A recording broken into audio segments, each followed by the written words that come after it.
on deck. This is Kelly J. Patriot. Mayday! Mayday! All hands on deck.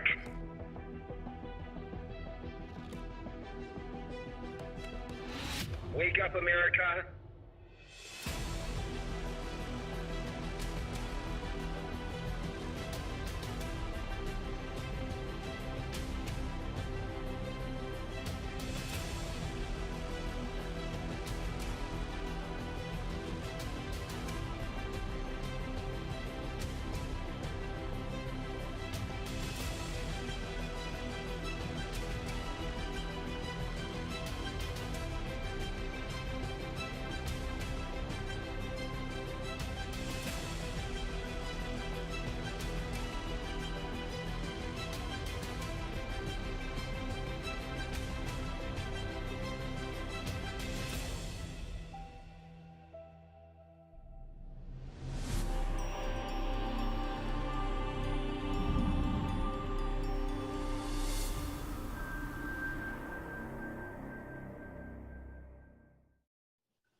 Welcome, everyone, to Liberty Report. Let's adjust that audio. All right. I hope we're all good. Firing on all cylinders tonight. I'm Chadwick. This is Liberty Report Live with Kelly J. Patriot. And we have a special guest that I hope you that have listened to Liberty Report before know exactly who is about to come on. And this is going to be a future regular guest going forward. And I will let Kelly J. Patriot, your host of this show, introduce that host. In fact, Kelly, I think we said I was going to do it, right? I'll announce that one. That's Tom Althouse, none other than the creator of The Immortals, which got turned into, you may know, The Matrix. Kelly, I'm going to hand it over to you, brother. Welcome to your show. Hey, thank you, Chadwick. Here we are. The first of the year. This may be the second of the year. I'm trying to remember here. First of the year with Liberty Report Live with Kelly J. Patriot. Welcome. We have a special guest, a special edition program, which we're going to be continuing to do on a regular segment here and after with Tom Althouse, who just has an incredible background with respect to what he's had to deal with respect to the deep state. As Chadwick mentioned, he did the original screenplay, which became The Matrix. And I'll be introducing Tom here momentarily. He'll give us a little background with regard to what happened to the Matrix, what the deep state did to him, what they did to his family. But Tom, we're very grateful for you to be with us tonight here in this new year. It's going to be an incredible year. It's going to be biblical, 2024. And today's date, 1/1/1/24. So welcome, and Tom, thank you so much for being with us. Tom Althouse, all the way down in Texas. God bless you. God bless America. And Tom, if you could tell us a little bit about your origination with the concept that became The Matrix, and just briefly here, because we got so much. This could be a 5 or 10 hour show. We can't do it for 5 or 10 hours right now. And in fact, I'll roll out later to our audience what we're going to be doing here and after to be able to get this information out. But Tom, tell us how it all started and your interaction with Hollywood and the deep state. What's interesting, thanks first of all, Kelly and Chad, for having me on. This is going to be very exciting. My hair's standing up actually before we got on here. It's very electric. So it just feels like historic, as I said, feels like the right timing. And I think people are going to really get it. All the components are coming together. All the different puzzle pieces everybody has seems to be fitting tightly now. And they are definitely on the run, the other side. We see resignations and everything. As far as the content of the story, how it formulates, how it comes about, the genesis of it, it actually comes about from being groomed by the religious right and Hollywood and the FBI to be someone who's a face for their organizations. That's what was going on. I had attended Pat Robertson's organization before he passed away, and was being groomed to be the face of the Christian Coalition while the FBI had me in America's Most Wanted. I got to meet Bob Walsh and the rest at dinner. They gave me a card that said, "Please extend every courtesy to Tom Althouse." I was uber groomed. Wow. So yeah, and what they wanted me to do was mislead the public with the face, the blue eyes, dimples, everything at the time. Incidentally, just a side note for those that are fans of certain work, the blue pill's the good pill, the red pill's the bad pill. Those blue eyes was what influenced the idea of a blue pill, which Neo would take to re-enter the program once he's cut off by the Smith and architect having taken the red pill. So the blue pill is your comeback pill. We're on the blue pill now. Hollywood turned it around, made the red pill good, and made the blue pill bad. The blue pill's good, the red pill's bad, the red pill's based on the blood of the children. Let that simmer in. So all these things were reversed, and everybody said, how many people say they're red pill, right? So what was going, I was being groomed, and I was being told that everything would be provided for me. My life was over as I knew it, quote. I would be provided wife, home, mansion, car, limo service, jet trips, you name it, just for being a face. And that's what it goes down to, for being loyal. And part of that was to have a one world order where I would have a top seat, one of the elite, they say. And when they offer you the chair, if you do not take that chair, they will destroy your life, they say, and make you an example of who doesn't take it. That's where all the red pill, blue pill comes from. Neo's offered the red pill, he takes it, and he's cut from the program. He's offered the blue pill later to re-enter the program to take on the architect and Smith. So that's what it is. But I was trying to whisper through all what I was learning as I was being groomed, and the plans they had were not good, and they had nothing to do with statehood, government control, anything. It was all about a cabal with infiltration in government, as we know now. Bank of England, you've got FBI, you've got the different agencies, you've got the Pentagon, you've got the Hollywood industries, you've got the mafia involved. It's amazing. It's like everybody came to a smorgasbord table, which was the world, and just picked away at the innocents and took what they want and reorchestrated it so they would be safe and would never have to worry. It was all about maintaining their power and their influence. And those of us that were to be grafted in did not have a choice. That's why in the first scene in The Matrix that was shot was the interrogation scene. The first scene I wrote was the interrogation scene.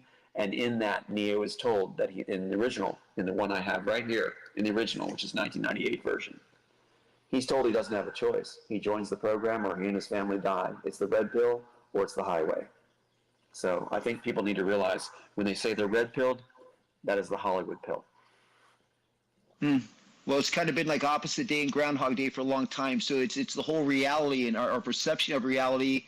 And in terms of your involvement with the project, what happened with respect to that, Tom? What's interesting is there is a sex ring operating deep within the cabal. It is a controlling factor. It goes all the way to the Falwell organization. You'll see them talk about this, reveal this. It'll slip up, and personnel are bounced around from Disney to the religious right, inside the agencies, Hollywood, of course. You have this sex ring operating. That's why Eyes Wide Shut with Tom Cruise and such was so important. Right. So they put it in plain sight, as we know, right, Kelly? So put it in plain sight. And I was introduced to that sex ring, not by my being invited into that aspect, by having it thrust upon me, literally, by being taken alone in a motorhome by one of Pat Robertson's top individuals, Dr. Harry Sova, to Washington, D.C. in his motorhome, and that's where I had been roofied and approached and told that I would make it if I acquiesced. And you'll hear Angelique Jolene talk about experiences like this, other stars talk about this, where you have to pay the gravy, basically, and you have to, they put dirt on you, and they, even if they're roofing you or having sex with you, they get you dirtied, hands dirtied, so that you will not turn around and bail out. So yeah. Isn't that kind of what, just butt in real quick, the whole thing with Epstein was all about just having this blackmail on him? Exactly. And what they do is they'll push Epstein forward, don't they? While they hide the top above him, they get away. They make smoke with Epstein and keep the fire contained and hidden from the public.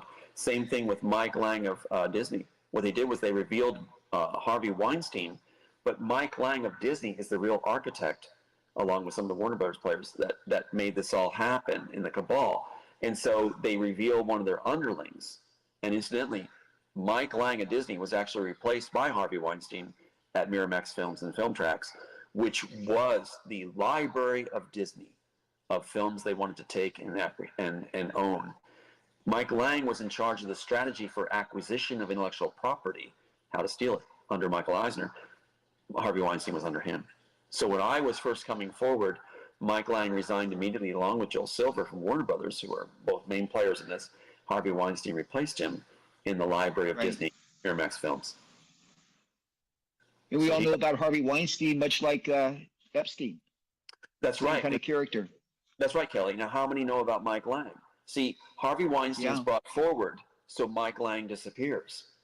When Bob Iger was going to talk to me, I have a tape of a call with Disney where Bob Iger, just before he's fired, the day before, his main associate is talking with me on a call, and I taped it. I did an interview that evening, and I have that tape. And I announced that Bob Iger would be calling. He said he was going to call. And I also talked about the joint sex ring between Disney and Pat Robertson's organization, Religious Right. Well, guess what happened the next day? They fired Bob Iger, released him, and they did a lower echelon sting on the pedophiles at the Disney parks, but not the middle management and upper management. Again, that whole theme of what's the Matrix about? A world we don't really see, right? Which are really operating. That is what's going on. That's what I was whispering through art about. And that's what we're seeing manifest as they run for the hills, as you said. And Kelly, mentioned that phone call that you got just yesterday or today. Oh, Kelly, are you there? Can you hear us? Yeah, I am. I just, my earbud came out here real quick. So, Tom, that's incredible. So you saw this happening. They were trying to get you involved. They were trying to get control of you by having you become involved. They probably would have taken videos, movies, that type of thing, so then they could extort you and basically control you later. And instead of doing that, what did you do, and then what was the result? In particular, with regard to this screenplay that you brought to them to try to get out into Hollywood, and your involvement in Hollywood there initially. It's such a great question, Kelly, because if you're an empathic person, right, and you have compassion, which they say they don't understand. On that one tape I have with a Disney attorney, they say you have to understand, Tom, it's all about power. That's all it is, all about power. I said, what about compassion? What about compassion? If you want great screenplays written, the originator or creator of those works should have compassion so he can have empathy for his audience, that he can understand how the audience can immerse into those pieces that he creates. If you don't have that, and it's all about power, you're leaving your audience behind. You're not able to immerse them into the work, which is very, very important. What happened to me was I was very empathetic. I actually wanted to help the man who approached me at that time, this Dr. Harry Sova. And so what I did was I sought to see if I could find a way where I could just get him some help. Bad move. When you do that in the cabal, you're going to be crucified, right? You're an outsider then. You're an outsider. You're not playing ball the way they want on the field. They want hardcore, put your feelings in the freezer and toe the line. They don't want you having empathy for anyone. They count on everybody being about just for themselves, and they whisper this through their art as we whisper compassion being important. So I sought to see if there's something that could be done to help him, and I got crucified, literally crucified, where there was letters written. I was called into a meeting by Pat Robertson's top president of the school, university, and also the students. These people had people waiting in the next room. They told me to say what had happened on the trip. I naively thought that it would be that we would take care of this, and I was saying I just want to get the man some help. I don't want to press charges, anything. All they were interested in is what was I revealing about the organization that I was told by this Dr. Harry Sova. What did he tell me about the organization, the sex ring, all that? That's all they were interested in. They were not interested in what happens to the victims, right? They didn't care at all. And so after that meeting's held, they tell me that I can keep my education, keep my jobs. I only had my orals and comps at Robertson's Regent University to get my master's degree, right? So, and I was doing very well in different shows and positions. Things like news site anchor for this news program, national news program through his organization, working with the network. Well, after that meeting, everything was gone. They crafted a letter, carefully crafted, they said, where each parties that were waiting in the next room put in each of their little parts. And it said basically that I trusted them only as God's authority on earth for me, that I was mistaken to make any kind of accusation against this wonderful man, that my jobs and education are terminated if I want to re-enroll. And keep in mind that you can't be 2 terms out. They made me in a night 2 terms out. They said that my classes where all I needed my comps and orals to go were canceled, even though I was an A student, struck from the record. Wow. That I was allowed to reinstate for the next term, so that's 2 terms out, they said, in one day. It's all bogus. And what happened was they wrote a letter to Harry Sova at the same time they wrote my letter with the same signatories. I was never supposed to see it. I got a hold of it. It says in mine, nothing ever happened. I'm wrong for even thinking something happened. In his, that I have a copy of, the same signatories, same date, October 22nd or 21st, 1988, it says about Harry Sova that he was wrong for being a repeat offender, alcohol, homosexuality, all that is on that letter to him. He was a repeat offender. And where did he do it? Disney World. He had been catered with Disney. What happened after I lost everything? They gave a motorhome trip gratis. Michael Eisner of Disney, all the different professors involved with destroying my life and my education were given a trip to Disney World, pedophile kingdom. Unbelievable. Unbelievable. I used to go there as a kid when we lived back in the Midwest. I'll tell you what, you mentioned God, and they worship a different God than we do, don't they? Yes, they do. They certainly do. They create their own form of God. And so what you have is a cult, really. Robertson's organization, these other organizations that are attached, form their own figure where the God is subject to them. In fact, they renamed their university, Regent University, from being CBN University after this event happened with me, that they called it Regent University to rule in place of God, is why they picked that name. Also, Robertson lost his bid for president, and he blames me. I remember. Yeah, he said that God said he would win, and that I was the Antichrist that stopped him from winning his election. Otherwise, he would have won according to God. So there again is that theme of a man having more power than God. So when I whispered through art, I'm glad you guys raised this. When I whispered through art, the theme of the actual Matrix or Immortals, keep in mind they copyrighted Immortals. There's no copyright on Matrix. He even said Sophia Stewart can claim that Matrix is not on it. The theme was basically man tries to outwit God, God outwits man. So that was me whispering through art that they will not succeed in their plans, and whispering for future generations, here's what you need to know is going on in this other world you do not see. So this transcript that you had prepared, the Immortals that became then the movie The Matrix, what did they do to you to take that away from you, and what did they do to your family as a result of the position of you not playing ball and playing their game? Great question. They called my wife in. Pat Robertson actually wrote her a letter on his own and said that I was basically crazy and dangerous. They offered her all kinds of rewards. She left me. They took my kids away from me and reprogrammed with social workers of Pat Robertson that I was narcissistic, dangerous, crazy, paranoid, schizophrenic, and that all the games that I played with them as children were to kill and suffocate them. That's what they were taught. So then the FBI, of course, revoked. Unbelievable. Yeah, that's why they do it.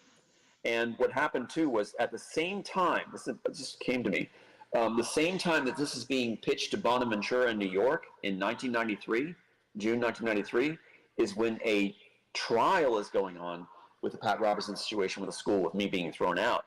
So they bought the judge off through the trial, had me pitch at that very time, within the same month, to New York, to Bonaventura, where they were planning to steal it and save Keanu Reeves' career and give it to the Wachowskis, or to Tom Hanks, actually, or Wendy Wasserstein, all entered in copyright entries where you'll see the Immortals, and it says commissioned and ordered, Tom Hanks ordered and commissioned to write the Immortals.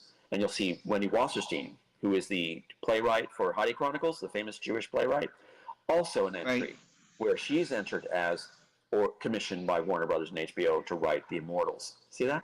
So they tried to make me disappear. They erased all my records, social security number, everything. And that's why when you see the first graphic in The Matrix, the interrogation scene, the first scene I wrote, first scene they shot, you have a inserted bio entry, the rap sheet on Neo, has all my information, including my high school, my birthday, my dad's name, my fiance's birthday is Neo's birthday, my Scottish clan name is his name, Thomas A. is Neo's birthday. All in the first graphic, pop, pop, pop, pop, pop. On the first graphic shot, first scene shot is all my information. Unbelievable. So after that, they basically effectively stole your screenplay. Did you get any financial benefit out of that? Not at all. In fact, what they did was they supplied their own attorney, who was classmates with their Warner Brothers attorney from University of Berkeley, to solicit me, to handle me. And he was unlicensed to practice law, suspended license. And so they had him work with me with a suspended license and ran the clock out on all the statutes. And then they Unbelievable. And then what happened was when we tried to fire him, He, within a half hour after he's fired, a half hour after he's fired, I want to emphasize this, he lets me know that in that time, he called Warner Brothers' attorney, his classmate, and said, "You may proceed to summary judgment without any objections," and said that phone call will suffice for the required meeting. Total fraud. And where did they first meet up? And where did he come with his full entourage back to Maui? Disney World. Michael Eisner hosted both Warner Bros. Attorney and their classmate who was to approach me and throw the case at Disney World. And the attorney came back and said, "Yeah, I was going to do some cases over the weekend in Hollywood, and I met Linda Burrow at Disney World, and she said she's going to be handling the case." We never announced the case at that point. Why are they discussing it and meeting up in Disney World? Why is she at Disney World? To ride the Pirates of the Caribbean? Why is she there? Michael Eisner was hosting with Mike Lang, put in place in 1993, setting up Hal, the Art of War, to throw the case. And that's not all. It's unbelievable. Yeah. So let me ask you this. Was that your last experience with Hollywood? Did you realize that you weren't a member of that particular crew? And did you have any further involvement with Hollywood after that point in time? There has been numerous offers, intermittently, with they'll stab, it's like contract in one hand, dagger in the other. That's the image you should have. And you probably know this. So what they do is they'll come with offers while they're stabbing. And Chad knows this too, which has happened recently with our situation. Same thing, pull the rug, get the And what's interesting, they did this thing where they were asking me to be a script doctor. They were going to fly me out with 10 people. And the gentleman who called me insisted that I refer to him. When I asked him what is his name, he said I was to call him friend in Latin. And so that was his name. It was code name. And so I taped that call. I actually have that whole taped call where he's talking about, I'm asking questions about who really runs this. He's saying it's the Bank of England royalty. It would blow your mind, even people you don't even know. And he's saying it goes with the agency. He's spilling everything, and it's being recorded because I played naive. And so in it, you hear him saying, "We're going to fly out 10 parties with you. You can choose. You'll be at the best resort in California, Hollywood, Beverly Hills. We're going to also, if you don't like it, we'll get you another place. And we'll give you a tour of the studios. You can be a script doctor. You won't get credit for your work. We'll be the highest paid person in Hollywood." But in essence, what would I be doing, Kelly? Ripping off other writers with my talents. Yeah. Boy, oh boy. Well, listen, I got a video I want to roll here in a minute, and I think it kind of validates kind of what you were seeing, and that is that with regard to your experience in Hollywood, you saw the child trafficking. Did you see the kids being abused and that type of thing? At parties. And you got out and wanted no part with that. Let me, Chadwick, I have a video here of an interview I did with Jimmy Levy in Miami, and let's pull that up. And Jimmy had a similar experience with Hollywood in terms of what he saw, and this was the music industry, and what he saw, and he didn't want to be involved either. And it's and he had a couple things to say about that, and I'll have something to say once the video plays in terms of how it kind of went down. But let's see what Jimmy Levy had to say about his experiences with Hollywood and the music industry here, Tom. And Chadwick, if you could pull that up, please. All right. Here's Kelly J. Patriot in Miami with Jimmy. Jimmy's been stepping up with his voice and with the sound of freedom.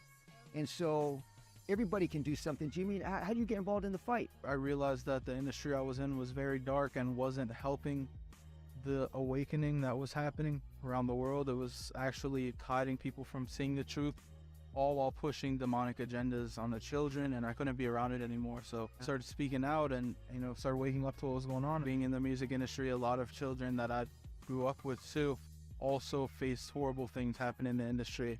And, now they're just pushing it on everybody. And it's like Disney, it's all the stations, it's the whole society, the schools, the education. It seems like everything's pushing in a direction that's not good for the kids, not good for our society. It's disgusting. Tell me about some of your songs and the lyrics. And, you've got a couple really, it's spiritual, it's patriotism. How do you come up with that?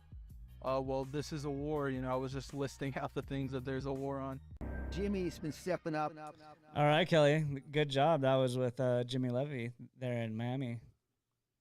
Yeah, well, I'll tell you what, he talked about getting out of Hollywood. He saw what they were doing to kids, and much like you, Tom, he didn't want to have any part of that. And there's a portion of the story that I think Jimmy told me off camera, and that was that the way that went down and the reason and at the point in time he got out he had much acclaim. I think he was one of the finalists on American Idol, and he had been in the music industry for a couple of years. And they kind of saw what he was doing and how he was doing it.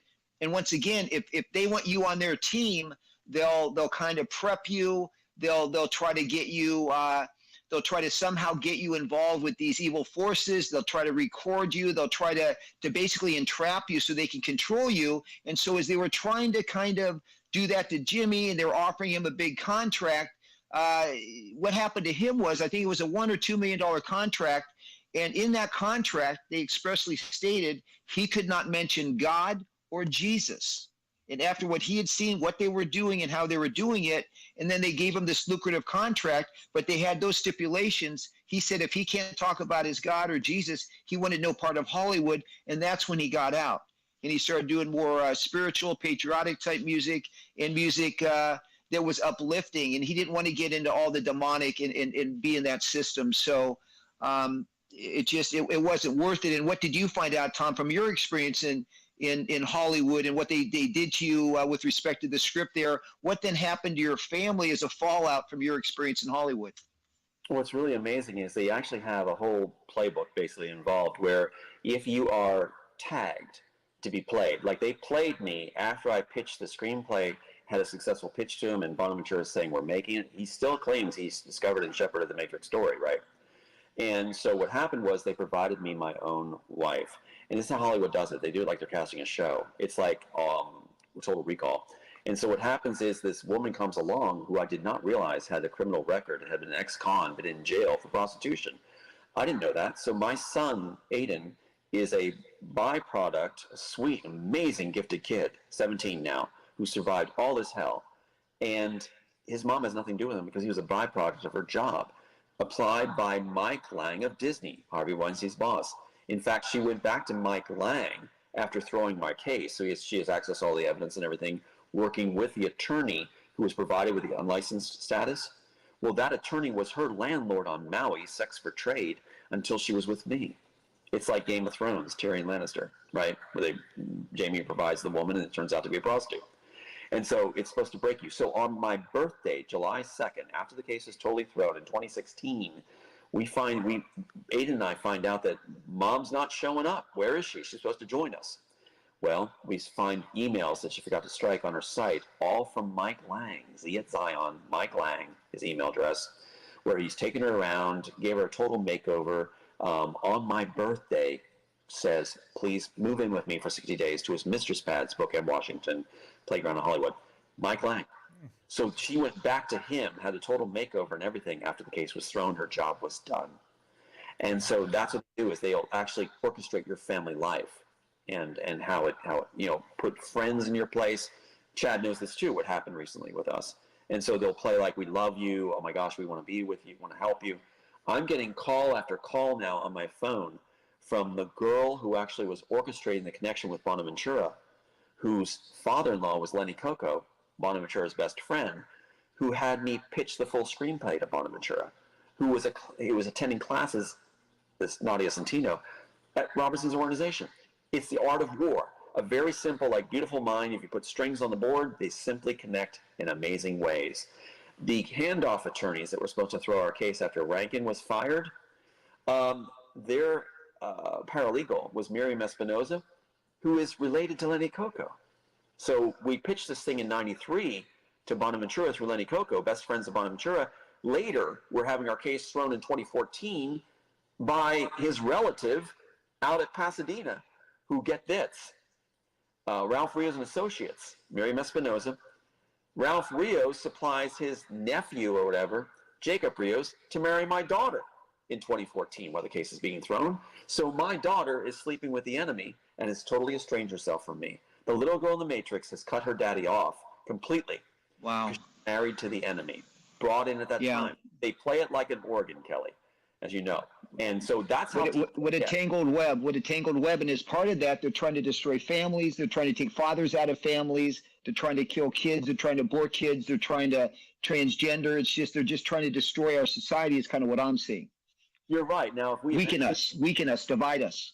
Well, you just brought up something so important that's an aspect of this, an interior aspect. It swings both ways, right?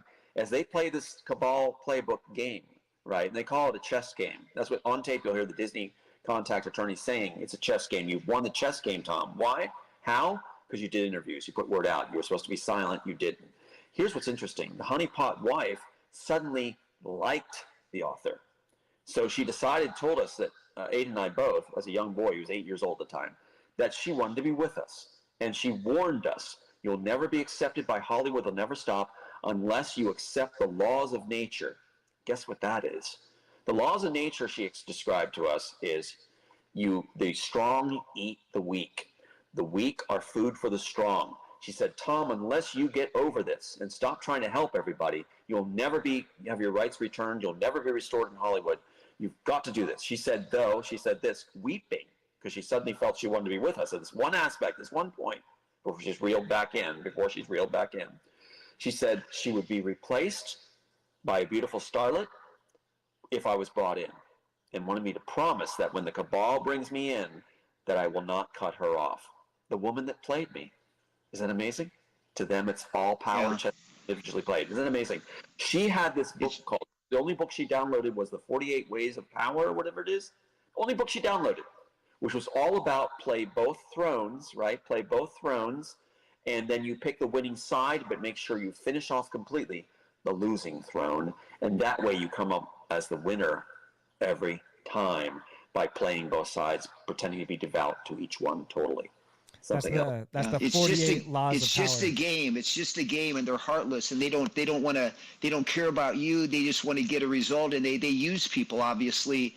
And you mentioned your youngest son. Can you just touch briefly on what you believe happened to your other sons with regard to the fact that you didn't participate in the games and play the games the way that they wanted to? It's hard for me. I'm going to try to keep it together on this one, because it is very hard for me, because they let you know what happened, why, and that you're to blame for the death of your sons. What they do is they have sex with your wife, take her in, Mike Lang, on the birthday, right? They take your daughter and have her sleep with the enemy, Ralph Rios and Associates, and there's Jacob Rios from Texas, also from Texas, out of Pasadena. Then what they do is they kill off your male heirs.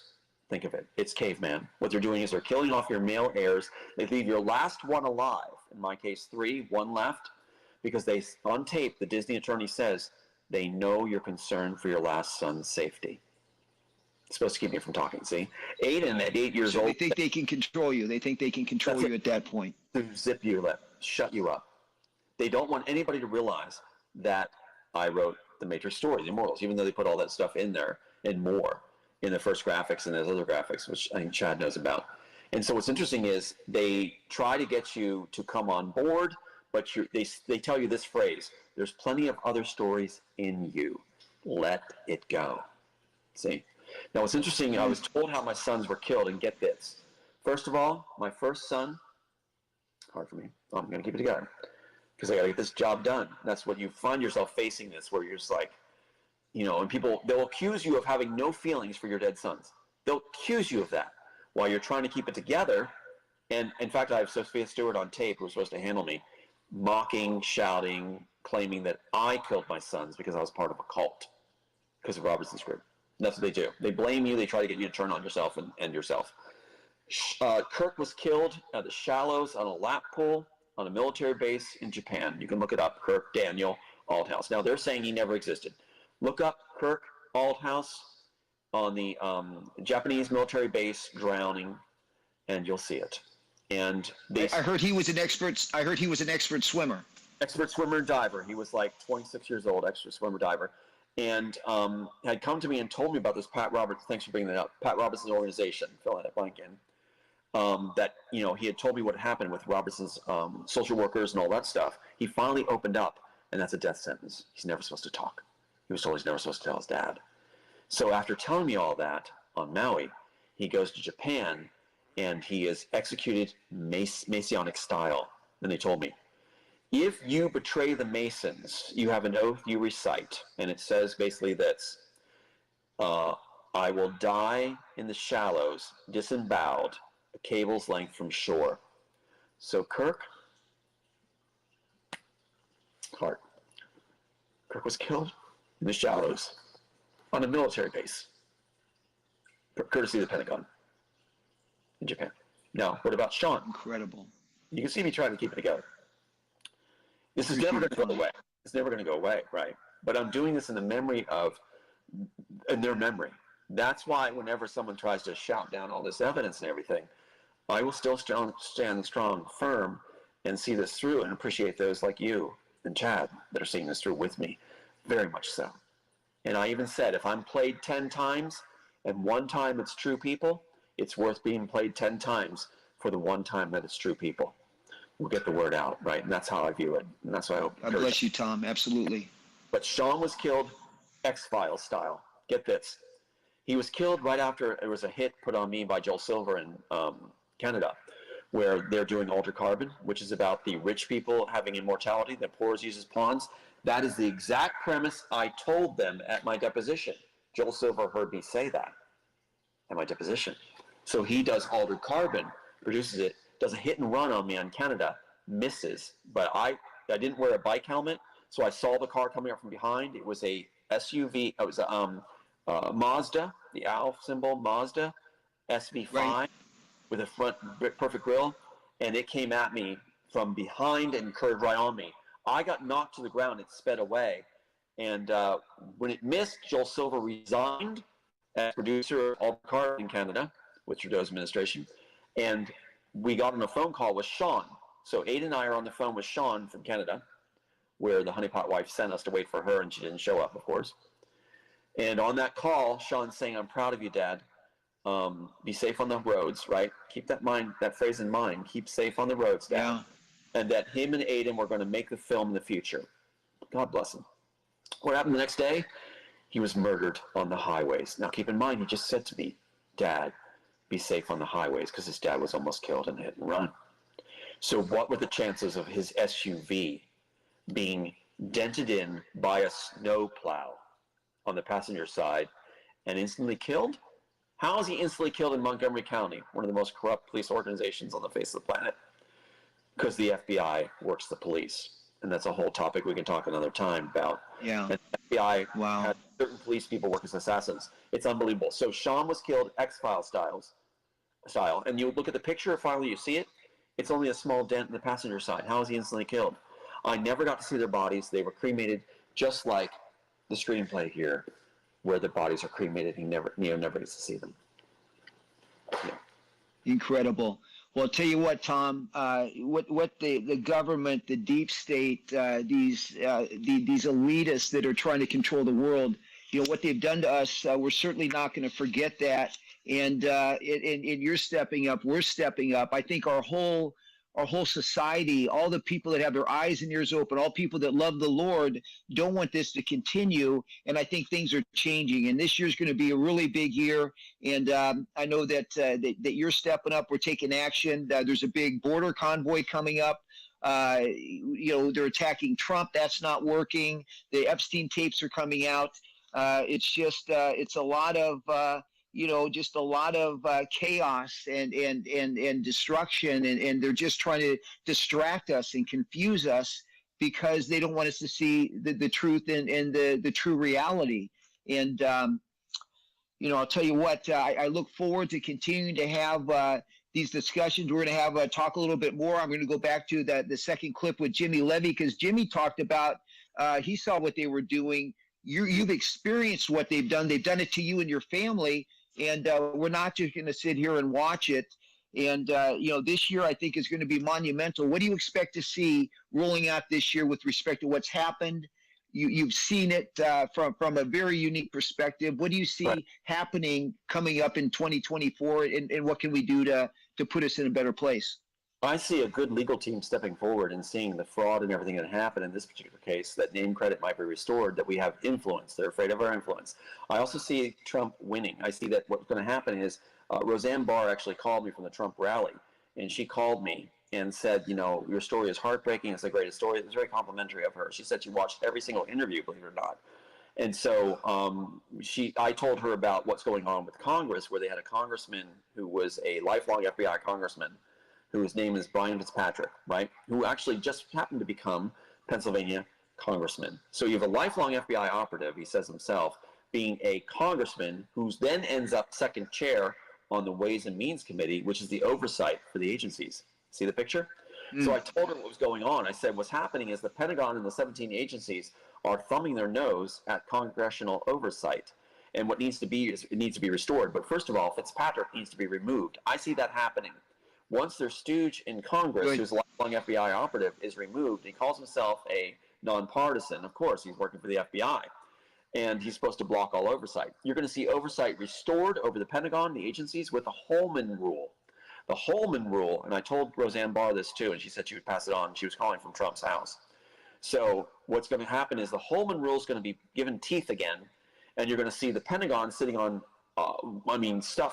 tech that will put us so far ahead.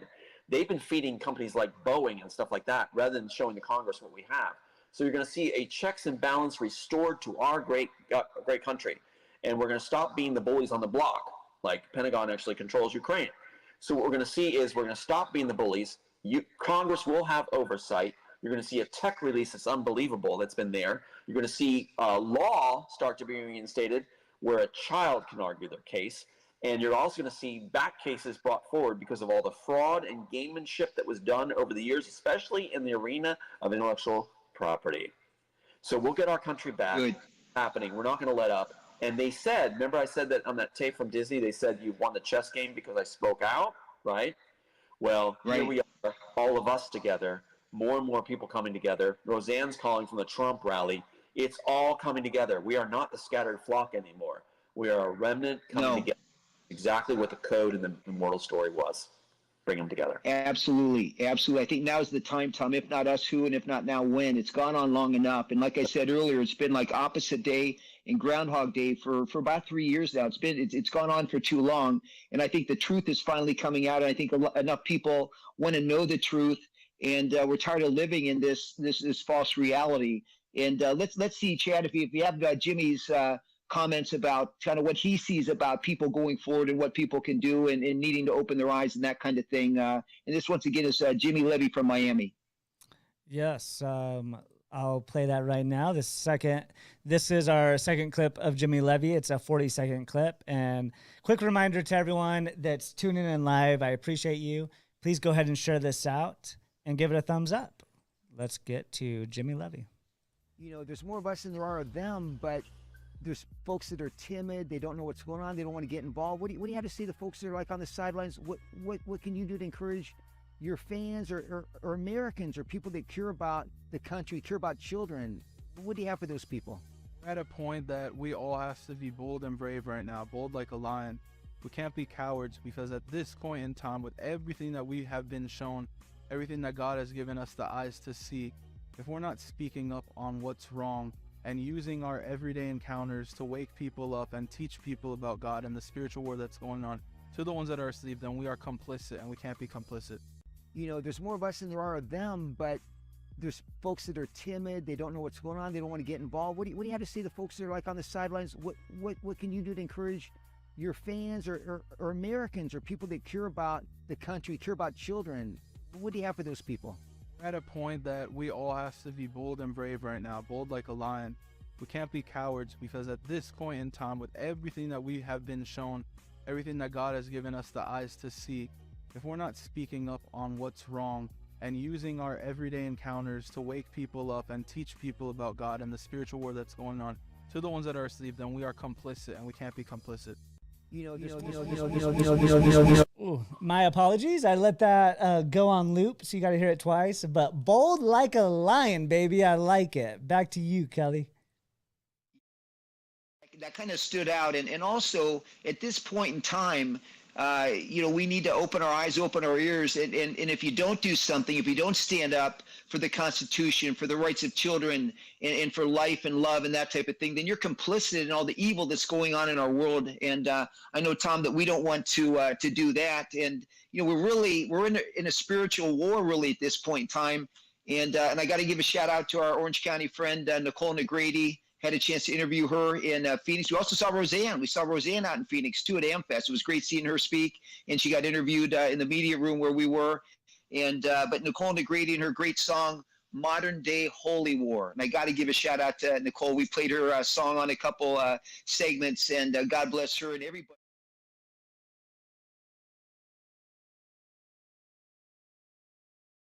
In the meantime, and Tom, I know that we talked about doing an ongoing segment, and it's with all this exposure coming out, the Epstein and all the information, all the drops and all the truth, and we're going to call it Running for the Hills. We're going to do a regular segment called Running for the Hills, and that relates to what? The bad guys running for the hills, right, Tom? Oh, you see it. You say jump, they squirm. You say name them, and they resign. It's happening all the time. They'll resign, come back, Yeah. resign, back. We can talk about that later. But yeah, it is like we are holding the puppets on the string. Yeah, the drops and the truth, it's rolling hard. And what's ironic is that they, back in the day, they try to control the news and they just deny something and it'd go a week or so. But now all the truth bombs are coming out so quick that I think people realize when, kind of like attorneys, when their lips are moving, they're lying and they can prove the lies. And I think with Clinton, Bill, and Hillary, they got videos coming out. They will validate all these evil things they've done. What have you heard about that a little bit, Tom? Well, that's what I want to sidetrack real quick is the Neuralink, the whole Neuralink thing. The Neuralink is actually my tech. It's all through here. And that's one of the first things that Warner Brothers tried to shoot me down at my deposition. They tried to say, you don't have Jackson Neck. I opened blindly in there, and it was right there, and showed it to them on my deposition. So what you have right now is, as far as truth being revealed, in the near future, the Neuralink is going to allow truth to be revealed. They'll be convicted by their own thoughts is what's going to happen. You think of it. We're going to use the Neuralink, and if I can get claim back as the publisher of it, and I don't have the patent because they patented it before I could do it, because they changed the law. My case was thrown in 2013, 2014. They changed it to whoever patents it first rather than who conceived it first. They changed it when the case was being thrown because they're so concerned. Unbelievable. Musk, isn't that something? So I'm advocating that once we get control back to who created it first and published it, which we proved that with the copyright, that we convict them by their own thoughts. How beautiful would that be? Yeah, no, that's great. Well, I'll tell you what, it's our political system's messed up, our legal system's messed up, and I think people are seeing that, and we really in the future look forward to getting the truth out in reality, and we look forward to doing these continuing segments. We talked about the segment Running for the Hills. I think, Chadwick, do you have something there quick? I just had to say something so important. When you said that they will be convicted by their own thoughts, in the Bible, it just made me think of in the Bible where it says even the thought you're committing. If you think of killing someone, you're already going to be convicted by God of that thought. You might as well have already killed them. It's the same thing as a sin. So, wow, that just really hit me pretty hard, Kelly. Tom, I just wanted to mention that. You just gave me chills. Because you just gave me chills. Because that's why did God give Neuralink through me if it could be so abused? And now you just answered the question. It's going to be used in the second Nuremberg trial. It's going to be used to heal those that are good in their own minds, and it'll be done for. So that's why he gave it through. Now I get it, why he gave that through. So this has been such an enlightening session for me. So thanks, guys.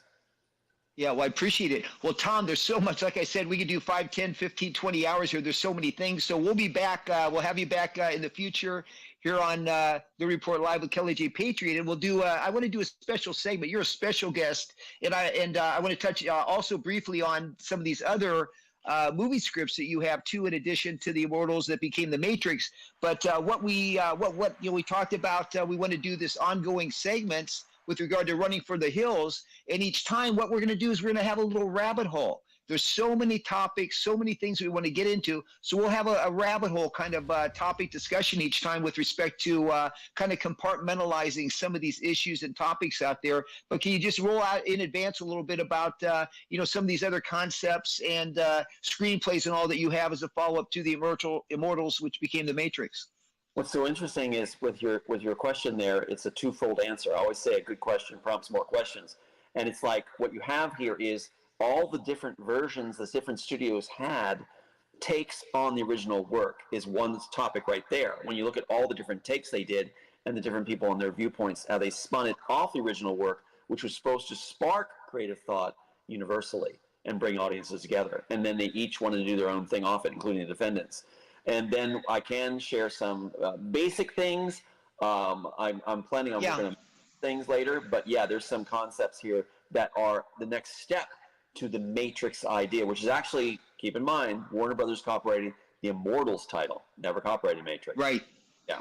Right. Well, I'll tell you what, we'll save some of those for some of these other rabbit holes down the road. And I really will look forward to it, Tom. Great speaking with you. We've spoken before. There's so much there. And, at Liberty Report here, we're trying to get the truth out. We're trying to educate people. I like saying love and knowledge. If we had more love and knowledge, it'd be a lot better world. And, God bless you. God bless America. And we greatly appreciate you coming on. Do you have any final thoughts before our next episode, Tom? Just that this gave me chills. It's so nice to be the author and be moved and affected, because they alienate and isolate, and here we are all together, and I'm being moved by a gathering of this, where we're bringing forward truth together. That's how you defeat the other side. That's how you shred the cabal. That's how you send them running to the hills.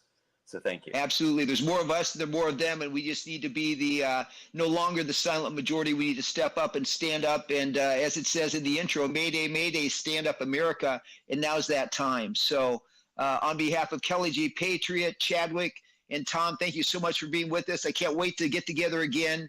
And there's so many things happening, from Trump, the border, all these, everything that's just coming out. It's just, there's so much. So we'll continue to digest that, hopefully on about a weekly basis if we can. And we certainly appreciate it, Tom. Chadwick, thank you so much for hosting here, the Report Live with Kelly J. Patriot. So until next time, seek the truth and keep the faith.